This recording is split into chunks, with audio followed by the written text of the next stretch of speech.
اور 8ویں حدیث ہے جو کہ حدیث قدسی ہے۔ حدیث قدسی وہ حدیث ہوتی ہے جس میں نبی کریم صلی اللہ علیہ وسلم نے اللہ تعالیٰ کا کوئی فرمان بیان کیا ہو۔ تو یہ ہے روزہ میرے لیے ہے اور میں ہی اس کی جزا دوں گا۔ یہ ہو گئے سوالوں کے جواب۔ اب ہے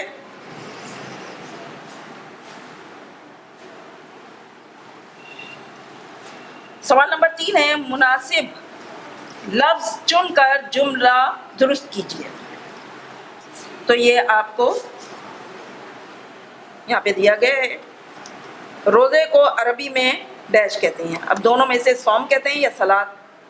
صوم کہتے ہیں۔ روزہ ہمدردی یا تقویٰ کے حصول کا ذریعہ ہے، تو تقویٰ کے حصول کا ذریعہ ہے۔ نمبر 3 قرآن کا نزول کس مہینے میں ہوا؟ رمضان یا شعبان؟ تو رمضان میں ہوا۔ نمبر 4 روزے دار کی دعا ڈیش کے وقت رد نہیں کی جاتی؟ افطار کے وقت۔ جنت کے ڈیش دروازے ہیں، 8 ہیں یا 9 ہیں؟ 8 دروازے ہیں۔ باب الریان سے کون داخل ہوگا؟ روزے دار۔ روزے دار اس دروازے سے داخل ہوگا۔ امید ہے انشاءاللہ آپ سمجھ گئے ہوں گے اور یہ کام کر کے یہاں چیک کروائیں گے۔